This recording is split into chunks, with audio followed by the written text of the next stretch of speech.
Want to learn how to service the automatic transmission in your GMC Suburban? Chances are your Suburban is equipped with the GM 4L60E automatic transmission. We recently produced a video on how to service the 4L60E.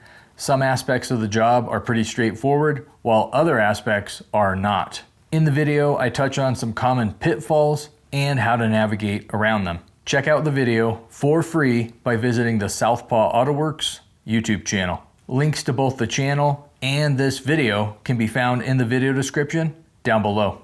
My name's Robert, and I will see you over at Southpaw Autoworks. I work hard each and every day.